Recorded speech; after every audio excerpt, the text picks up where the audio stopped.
the March 26th explosion, kills 2 people, and the indictments for manslaughter. And matter of fact, today we have the assistant district attorney sitting at that table who handled that case. And the reason for that explosion is many, but one of the factors involved was that the explosion was caused by an entity performing gas work without a plumbing license. The people that actually did the illegal work were not licensed individuals. So what are the solutions? We talked about the background, we've talked about the problem. Let's talk about some of the solutions. We always work closely with our colleagues in the buildings department and DEP, and clearly the events of the last year sort of was a way for us to take a closer look at what we need to do. And similar to what Mike said, we've been providing information. We've been meeting with them regularly. We're coming up with new ways, especially to the points that Stuart raised.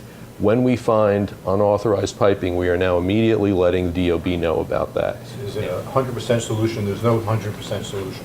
But it's going from a complaint-driven system, which is if there's a complaint, somebody goes out and checks it, to a proactive system, which is what you're doing for all the other life safety systems in the building. For your boilers, your elevators, your facades, your sprinklers, those systems are periodically checked to get to the problem before it creates a tragedy.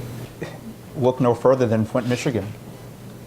That's a wake-up call for the entire country.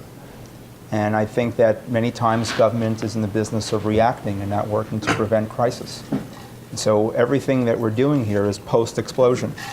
These are conversations that should have led to action before explosions. So I think that we have to be very proactive. So a big piece of our new filing is our public awareness program.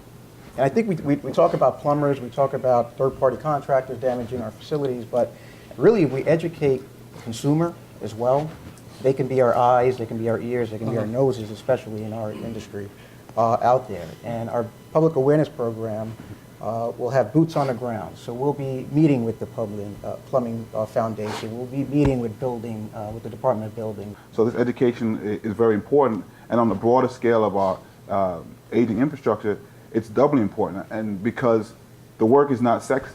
And so if you were to tell people you were going to pay a lot of money to repave the road, they probably would say no unless they hit a pothole, and then they would understand what the reasoning is.